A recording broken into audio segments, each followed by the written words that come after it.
Onda Aranjuez, 107.8 de la frecuencia modulada.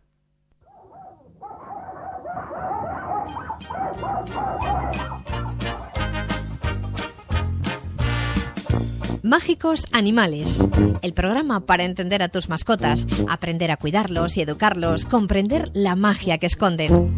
Los martes a las 12 menos cuarto en Onda Aranjuez, Mágicos Animales. Mágicos Animales, que hoy nos lleva a acercarnos a animales que están presentes en la gran pantalla, que están presentes en distintas producciones de carácter audiovisual, y nos acompaña Pilar Zamarra. Hola, ¿qué tal? Muy buenos días. Buenos días. Comentar que es algo ya desde el principio de los tiempos el que en las manifestaciones artísticas el hombre quisiera reflejar la presencia de los animales, y ahora nos los traemos a nuestras representaciones artísticas actuales, pero es desde el inicio de los inicios, ¿no? Sí, desde que el hombre empezó a pintar bisontes en Altamira. Claro, siempre, creo que en una ocasión sí hablamos de los animales en el arte en general, y sí, en la literatura, en la música, el Lago de los Cisnes, ¿no? O sea, sí, en todas partes, porque como siempre comento, no somos una parte ajena a la naturaleza, sino que somos parte integrante de ella.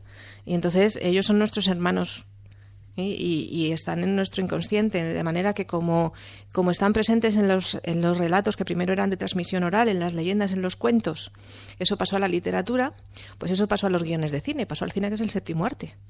Séptimo arte que va recogiendo de distintas maneras pues esa presencia de los animales, y algo que acabamos de hablar hace un instante antes de que comenzara el programa, algo que lógicamente nos preocupa es el tratamiento que se tiene de esos animales en los rodajes, porque luego tendremos oportunidad de ir desgranando alguna presencia de animales en rodajes como protagonistas de películas o como acompañantes de los protagonistas humanos, y es algo que nos preocupa y que ahora nos encontramos con algunos cartelitos en los títulos de crédito, ¿no? Sí, si uno se espera al final, en televisión suelen cortarlos y en el cine uno suele levantarse e irse, pero en los créditos finales normalmente, y esto empezó claro en la meca del cine, ¿no? En Estados Unidos, hay unos créditos que te dicen, pues a lo mejor hay escenas en las que parece que a un animal le maltratan en algún momento o sufre un accidente, por ejemplo en las películas del oeste, los caballos cuando se caen, todas estas cosas, y al final en los créditos veíamos unas frases que decía que esto estaba controlado por la Asociación Ética de no sé qué y tal, y que ningún animal había sufrido daño alguno. De hecho, hoy día también hay animatronics, es decir, en determinadas escenas te crees que es un perro o te crees que es un caballo y es un robot. Esto ya se utilizó en Bailando con Lobos para los bisontes, que realmente no era una manada pequeñita la que tenían para hacer todo el rodaje. Esto, claro, esto se ve luego en los making of de la película, ¿no? Entonces eso, evidentemente nadie tiene derecho, y menos para una cosa que es divertimento. O sea, estamos protestando por el uso de animales en los circos y sería absolutamente indigesto y cruel e inhumano maltratar a un animal para grabar una película de la categoría que sea, aunque fuera un cortometraje. Esto sería impensable, incluso para la publicidad también está regulado. Entonces hay un control ético de la situación, plantearse hasta qué punto merece la pena o no merece la pena incluir animales vivos, quiero decir reales, en el rodaje de películas, si ellos lo viven bien, si ellos no lo viven bien. Yo te pongo el ejemplo, cuando Félix Rodríguez de la Fuente rodaba la excelente serie documental El hombre y la tierra, posteriormente, sobre todo esto, cuando la gente se muere es muy fácil hablar de la gente, ¿no? Y sobre todo hablar mal. Y él tenía detractores, Félix, porque decían que los lobos estaban troquelados, porque él los había criado a biberón y qué tal.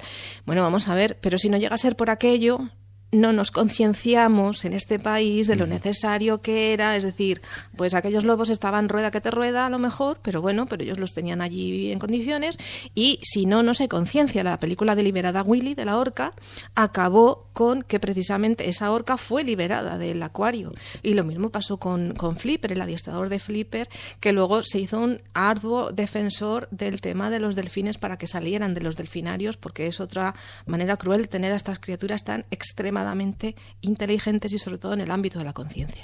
Entonces, esto sería un tema, y luego ya otro tema que casi me voy a centrar más en cuanto al simbolismo de los animales en el cine.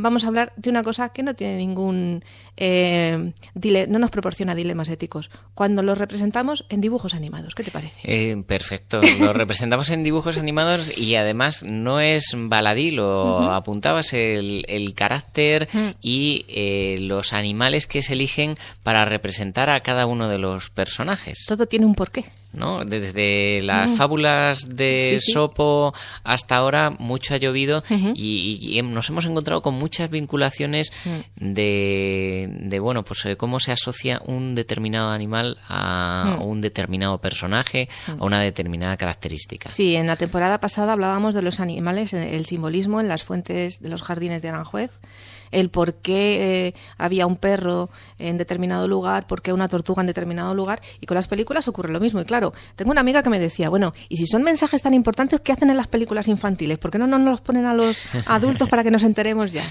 Bueno, es que ¿quién ha dicho que las películas de dibujos y de las películas de marionetas, quién ha dicho que solo son para niños? Si van encantados los padres a llevar a los niños a verlas porque les gustan a ellos casi más que a los niños. Y la falta que nos hacen, porque además uno ya va con una vibración mental diferente. Uno va a pasárselo bien y a disfrutar desde la inocencia. Y ahí es donde el mensaje entra. Quiero decir que muy bien saben esos guionistas lo que ponen y dónde lo ponen. Y te voy a hablar de 3 grandes maestros, que uno es Walt Disney, que sabía muy bien lo que hacía, el otro Jim Henson, el creador de los teleñecos, que sabía muy bien lo que hacía, y el otro el Dr. Seuss, que es el creador de cuentos de 2 películas que se han llevado, Horton y Lorax. Que a lo mejor aquí no han tenido tanto calado, pero en Estados Unidos es una auténtica... Y unos pedazos de mensajes que ya no es solo la moraleja del cuento, sino realmente lo que te ayuda, como digo yo siempre en términos espirituales, a recordar lo que verdaderamente somos. Pues vamos a acercarnos en primer lugar a unos personajes, por ejemplo, esos personajes de Walt Disney. ¿Cuáles podemos comentar así? Son muchos, pero vamos a destacar algunos en los que veamos pues esa personalidad relacionada también con el animal que representan. Mira, en general el animal nos está mostrando virtudes o defectos humanos para que nos demos cuenta. A veces es ese modelo, es ese espejo en el que mirarse. A veces es el héroe del cuento y a veces es el guía que está acompañando al héroe del cuento. Y el héroe del cuento, si no fuera por el animal, estaría perdido, como pasa en Mulan con el dragón, etcétera. ¿Te das cuenta? O sea, a veces dices, bueno, es el ideal del amigo. Los celtas tenían un concepto del amigo del alma que llamaban Anam Cara, y se referían a otra persona, a otro ser humano, con el que establecían una relación profunda de vinculación, de amistad. El llamaban era el amigo espiritual, era una mezcla entre confesor y amigo para toda la vida. Y sabemos que precisamente en la infancia los niños hablan con los animales y les cuentan incluso confidencias, y los adolescentes pues saben que de ahí no va a salir, ¿no? Entonces, yo siempre los llamo amigos del alma, los animales, porque sobre todo en las películas infantiles sí nos recuerdan cómo existe esa vinculación profunda. Y te puedo decir, pues, yo que sé, hay muchísimos. De Disney hay 2 obras de maestras, sería una Bambi, y además el cervatillo nos recuerda el poder de la compasión, y es una película... date cuenta de los años que hace de esta película y ya era un baluarte de cuidado que nos estamos cargando el medio ambiente, ¿no? Porque aquellos incendios provocados por el ser humano, los cazadores, todo lo que relataba la película, ¿no? Luego hay otra que es El libro de la selva, la recreación que hace del libro de Rudyard Kipling, pero me encanta la interpretación que hace Disney, porque es magistral en la elección de todos los arquetipos que rodean a Mowgli. El oso, que es el protector, date cuenta, está Bagheera, la pantera, el tigre, ¿no? Es fantástico cómo lo recrea, es magistral. Y luego, si nos vamos a tiempos más recientes y además llevado a musical estremecedor, El Rey León. Es un pedazo de mensaje. Luego la factoría Disney tiene otras películas como Crónicas de Narnia. Crónicas de Narnia no es una película solo para niños, es fantástica, pero no solo porque nos está enseñando animales fantásticos, que también aparecen centauros, aparecen minotauros. Es que es fantástico el mensaje, es fantástico cómo está llevada a cabo, es maravillosa. Pues mensajes que calan y que llegan a los pequeños, pero también a los mayores. Y también otro ámbito que hablabas, el tema de Factoría Henson, que ha sido Teleñecos. también, ¿no? Sí. Muy bueno para acercarnos. La rana Gustavo, además, es que es internacional. Yo recuerdo una amiga argentina que decía que ayer era la rana René. O sea, está en todas partes. Y dentro de ese caos, es que todo esto tiene una lectura a niveles muy profundos. O sea, lo que nos están mostrando los teleñecos es que la vida la puedes contemplar desde muchos puntos de vista. Desde el escenario se ve de una manera. Desde el gallinero se ve de otra. Desde el palco se ve de otra. Acuérdate esos dos viejecillos que siempre están criticando, que sería como ya la mente más... Y desde bambalinas, que aquello es un caos auténtico y fantástico, se ve de otra manera muy distinta, de los camerinos. Y eso es lo que nos tenemos que plantear muchas veces cuando salimos a la calle y vemos cosas que dices, pero bueno, ¿esto qué son los teleñecos? Porque te pasan, sales a la calle y te ocurren, en un paso de cebra te pasan cosas que dices, esto es el show de los teleñecos, esto no es la vida real. La vida real es algo que nos abarca esto, pero es mucho más amplio. Y la rana, que es un poco el centro de todo, el simbolismo de la rana habla de ser uno mismo. De hecho, hay una canción magistral que canta Kermit en una de las películas, de los teleñecos van a Hollywood, y no es fácil ser verde, It's not easy being green. Y toda la letra te da a entender de que lo mejor es ser tú mismo. O sea, seas como seas, ser tú mismo. Antes de que se nos acabe el tiempo, quiero hablar de los pingüinos de Madagascar, fíjate. Que esa es una producción también de Nickelodeon, relativa... sale en Clan, o sea, esa la tenemos muy a mano.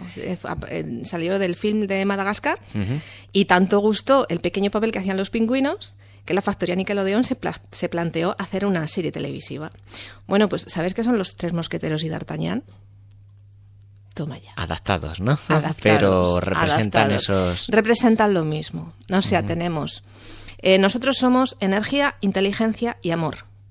Eso es lo que somos, materializados en un cuerpo físico. La energía sería Rico, ese pingüino que está un poco como un cencerro, porque es es pura energía. La inteligencia sería Kowalski, que es el más cerebral, aunque hablamos de una inteligencia a nivel superior. El amor sería Private, que es el más cariñoso de los cuatro. Y tú me puedes decir, pero hay otro más. Claro, es que los mosqueteros igual eran tres. Y también uno representaba la energía, otro la inteligencia y el más romántico representaba el amor y llegó D'Artagnan. Y me acuerdo D'Artagnan y los Tres Mosqueperros, que es de nuestra quinta. Y ese es Skipper en este caso y es el centro.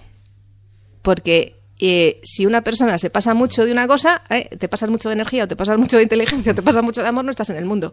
El que coordina el comando, porque eso es un comando de operaciones secretas ahí en el sótano del zoo de Nueva York, ese es el argumento, es el centro. Entonces, ¿qué nos está diciendo de una manera muy sutil y que uno cuando lo ve se ríe porque es gracioso y ya está?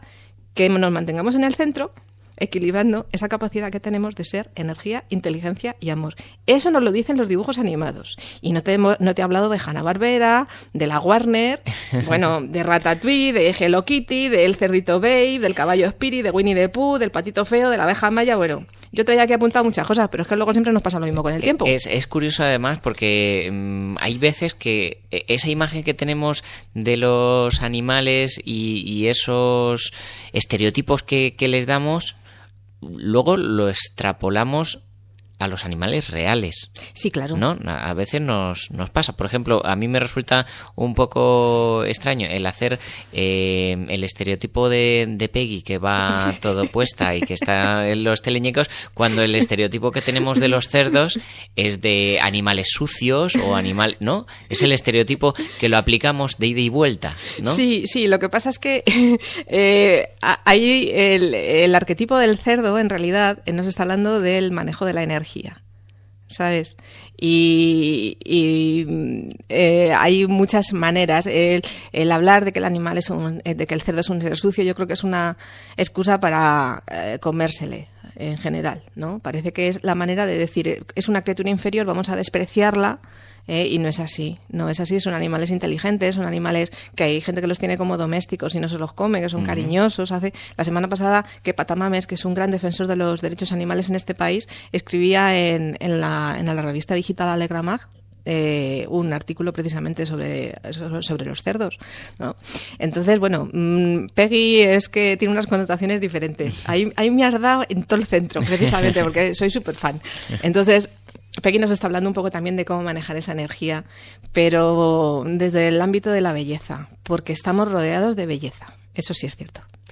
Y bueno, pues tendremos oportunidad en posteriores programas de seguir desgranando algunos de esos personajes, cómo están esos arquetipos bien plasmados en este ámbito como es el del séptimo arte y que nos llevan a acercarnos a un mensaje, ¿no? Sí, al mensaje de siempre, al que nos decían ya en la Ilíada con el viaje de Ulises. O sea, nos están animando a recorrer el camino interior de retorno al corazón, que es es para lo que estamos aquí. Y esto, pues los guionistas lo saben muy bien, muy bien. Y lo hacen y lo transmiten a través de estos personajes, en este caso, que personifican en algunos casos, en otros no. Y tendremos oportunidad. Pilar, te emplazo a que sigamos haciendo un recorrido por estos personajes que toman la gran pantalla y, bueno, para conocerlos. Pilar, muchísimas gracias por acompañarnos una semana más. Muchas gracias a vosotros. Hasta luego.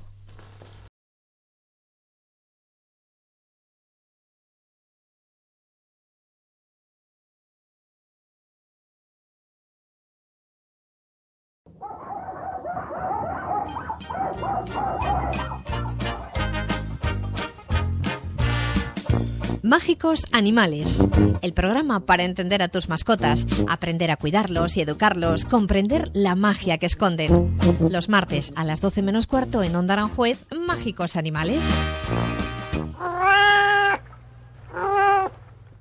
Nos acercamos a Mágicos Animales y en esta ocasión continuamos el primer capítulo que dedicamos la pasada semana a esos animales representados en el séptimo arte, en el cine, también en las series de televisión, hasta en los dibujos animados. Hoy nos acercamos pues a lo que nos quedaba todavía por tratar. Pilar Zamarra, hola, ¿qué tal? Muy buenos días. Buenos días. Porque sería para echarle programas, ¿no? Claro, hay tantos animales. Hablábamos de varios animales la pasada semana. Hoy nos vamos a acercar a figuras como la del perro, la del gato, el ratón, el caballo, ¿no? Sí, que también son, están muy presentes. Claro, son los animales que están más vinculados a nosotros porque están domesticados desde hace muchos años.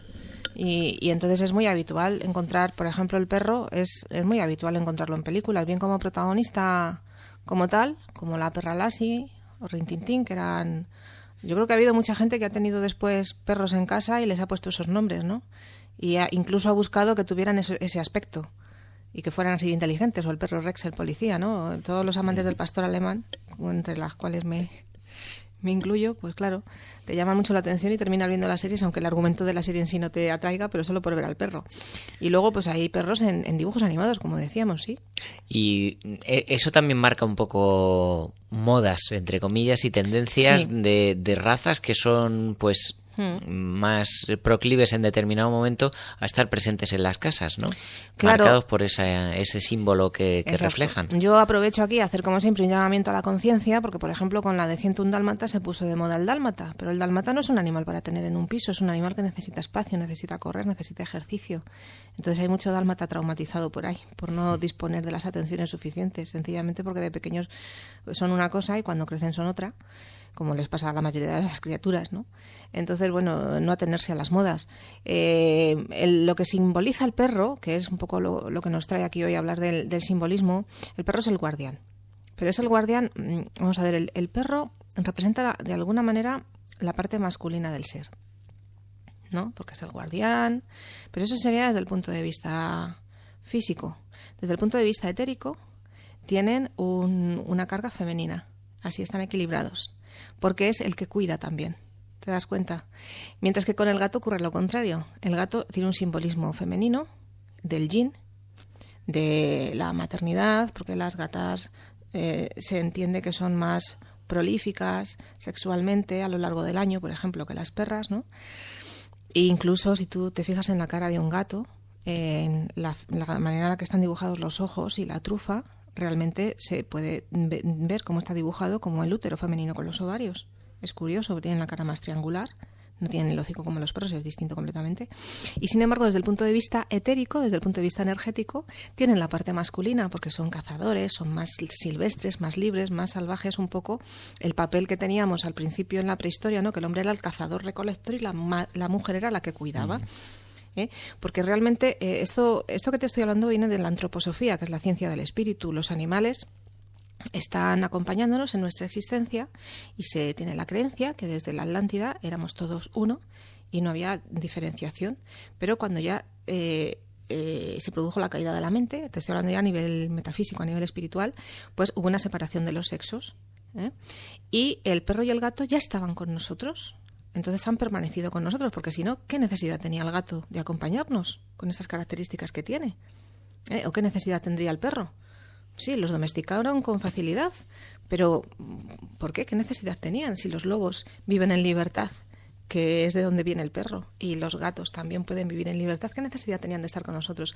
Hay una unión ya ancestral y se convierten en nuestros guardianes del ser, como dice Eckhart Tolle, el maestro espiritual. Entonces, ellos nos aportan ese equilibrio. Y se representan, por supuesto, en todos los cuentos, leyendas y en el cine. Y en el cine también vemos cómo el perro es el guardián del protagonista. O luego también vemos otras representaciones como la de Colmillo Blanco o la de Balto, que son perros realmente cimarrones, o sea, son perros realmente cruzados con lobos. Y, por ejemplo, la de Balto es bellísima, esta desde dibujos animados, porque nos habla de cómo comenzó el trayecto de la mítica Idi Tarot. ¿Recuerdas que grabando la Idi Tarot en la serie de Alaska, Félix Rodríguez de la Fuente, del que habló mucho, fue donde perdió la vida, ¿no? Esa carrera de perros de trineo. Entonces, en la película Balto, al final, se ve como en el parque de Central Park, en Nueva York, está la estatua conmemorativa de cómo esa historia, esa leyenda, ¿no? Siempre ha estado ligado a nosotros, el perro como guardián, pero no solamente habla de ser nuestro guardián, como el cancerbero, ese perro mítico que era el guardián de las puertas al ultramundo, o Anubis, el chacal, que era el guardián de los muertos. No, es que realmente el guardián es el que te dice que seas leal a ti mismo, es el que nos habla de ser fieles al alma que nos habita. O sea, es un mensaje muy profundo. Y el gato, no digo como contraposición porque no estamos hablando de opuestos, sino también de hermanos y de compañeros. El gato, lo que ocurre con él es que aparentemente es más hedonista, más de disfrutar la vida, ¿no? Como el gato Garfield, que es un poco gamberrete, ¿no? Y de comer y dormir. Luego está Don Gato, ¿te acuerdas de Hanna-Barbera? Ese gato que vivía en un callejón, sí. Y tenían un lío muy raro con el policía. Entonces, bueno, el gato parece que está un poco más relacionado con esa necesidad de libertad que hemos perdido, porque está más asociado a la vida silvestre, de la que nosotros también venimos y que también echamos de menos, ¿eh? Pero el gato es el mago, es el que realmente nos ayuda mucho a estar centrados en el presente y a disfrutar del aquí y el ahora. Si tú observas el comportamiento de un gato, nos aporta muchísimo. Cuando hay que dormir, se duerme. Cuando hay que estar mirando a los pájaros, se está mirando a los pájaros. Nos interesa el aquí y el ahora. Entonces, la verdad que las lecciones del gato son magistrales. Lo que pasa es que luego, al llevarlas a la pequeña pantalla, y sobre todo para que disfruten de ellas los niños, pues siempre doy con gatos que son muy divertidos, ¿no? Como la película de los Aristogatos, bailando jazz, ¿no? Parece que el gato es más la diversión y el perro es más el policía, el deber, el que tiene que guardar el tipo, ¿no? Parece que es esa un poco la relación que hay, pero bueno, también es interesante y es divertido saberlo. Y nos acercamos a otros animales, por ejemplo, el ratón, que es doméstico dentro de determinado ámbito, ¿no? Los roedores están relacionados, esto también yo he oído diversas fuentes, siempre hablo de la sabiduría perenne, de la Sofía Perennis, pero también, bueno, pues del tema del psicoanálisis, ¿no? La interpretación de los sueños. Cuando se sueña con roedores, parece que es que nos están queriendo dar a entender que nos estamos royendo la mente demasiado con los pensamientos, con las preocupaciones. Mientras que el ratón está íntimamente ligado a la infancia, al concepto de inocencia. El otro día terminábamos el programa hablando de cómo los animales nos ayudan a recordar cuál es nuestra misión en la vida, que es el viaje de retorno al corazón. Para eso se necesita recuperar la inocencia perdida. La inocencia es la virtud de pureza relacionada con la infancia. Los niños, que son tan sinceros, tan transparentes, y luego ya se va contaminando eso, ¿no? en la vida social. Pues bien, hay un ratón íntimamente ligado a la infancia, que es el ratoncito Pérez. Uh-huh. Y todas las representaciones de ratones, desde Mickey Mouse, todas son como muy entrañables. Pero yo te voy a hablar de una que no es un ratón, que es una rata. Ratatouille. es que la película de Ratatouille tiene... La gente se va a sorprender a lo mejor con esto. Tiene un mensaje espiritual, unos cuantos, tienen una carga espiritual tremenda esa película, que aparentemente es pues de un ratón chef, ¿no?, que está en París. Tú ten en cuenta, Remy, que se llama el protagonista, al principio de la película, bueno, pues se separa sin querer del resto de su familia, acompañado de un libro del chef, porque él era autodidacta de la cocina. Veía un programa de la tele de un chef como si aquí vieras a Arguiñano, ¿no? Y entonces sale como el fantasma del libro y habla con él, y porque él está como muy triste porque ha perdido a su familia, y le dice, no es textual, pero bueno, más o menos es así. Dice, si miras hacia detrás no podrás ver lo que tienes delante. O sea, cuando nos estamos royendo la mente con los pensamientos, realmente dejamos de estar en el aquí y el ahora. Estamos hacia atrás y sin darnos cuenta de todas las posibilidades son infinitas. Las posibilidades que tenemos delante en la vida siempre son infinitas. Por descarte las vamos centrando en una, a veces por miedo, ¿no? Pero son infinitas.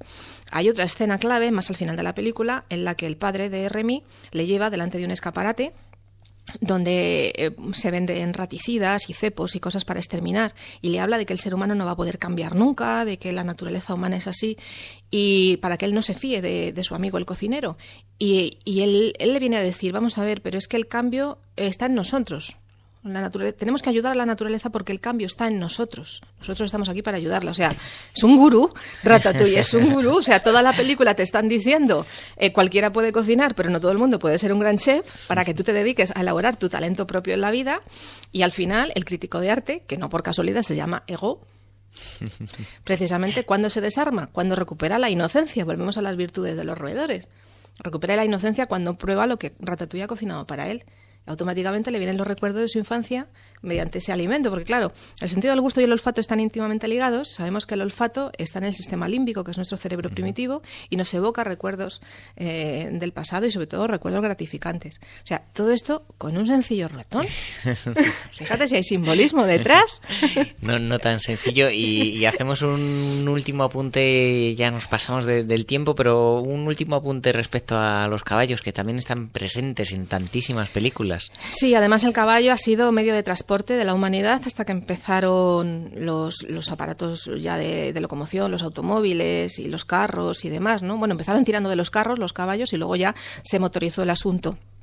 Hay una película de dibujos animados que a veces se emiten en Paramount Channel, porque es de DreamWorks, es de la factoría DreamWorks, como Pingüinos de Madagascar, que el otro día hablaba que era de Nickelodeon. Nickelodeon es en la tele, claro.